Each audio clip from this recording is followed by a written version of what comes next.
দিনের শুরুটা যদি ভগবানকে স্মরণ করে হয় তাহলে কিন্তু সারাটা দিন ভীষণ ভালো যায় আর একটা পজিটিভ এনার্জি পাওয়া যায়। হ্যালো বন্ধুরা, আশা করি সবাই ভীষণ ভালো আছো। গুড মর্নিং সবাইকে। তো আমার এখন স্নান হয়ে গেছে, স্নান করে পুজোও সেরে নিয়েছি। এবার যাব রান্নাঘরে। কাজের দিদি এসে রান্নাঘর পুরো বাসন মেজে ক্লিন করে দিয়ে গেছে। এবার যাব সেগুলো সব গুছিয়ে নেব, তারপর রান্নার দিকে যাব। তো দেখো এখানটায় সব ক্লিন হয়ে গেছে, আমিও সব পরিষ্কার জায়গায় দিয়ে দিয়েছি। এবার চালটা ভিজিয়ে নেব দুপুরে রান্নার জন্য। আর আজকে মেনুতে হলো পুঁই শাক হবে মাছের মাথা দিয়ে, আর ডাল হবে। তো চলো প্রথমে এখন কফি বানাচ্ছি আমার শাশুড়ি আর বরের জন্য।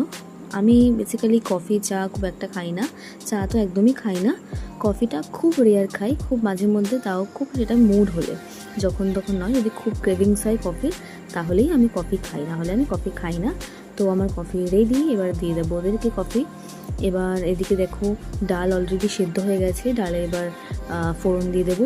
পেঁয়াজের ডাল হচ্ছে, মসুরি ডালটাই আমাদের বাড়িতে বেশি হয়, সবাই বেশি ভালোবাসে। আর এদিকে পুঁই শাকটা হচ্ছে মাছের মাথা দিয়ে। পুঁই শাক আর খুব ভালো করে ধুয়ে কিন্তু রান্না করতে হয়, শাক যে কোনো শাক, কারণ শাকের মধ্যে অনেক কিন্তু নোংরা থাকে, তাই সবসময় শাকটাকে ভালো করে ধুয়ে রান্না করবে। দেখো রান্না মোটামুটি সব কমপ্লিট, ভাত হয়েছে, ডাল হয়েছে, চাটনিটা আগের দিনের ছিল, পুঁই শাক আর স্যালাড। আশা করি তোমাদের ভীষণ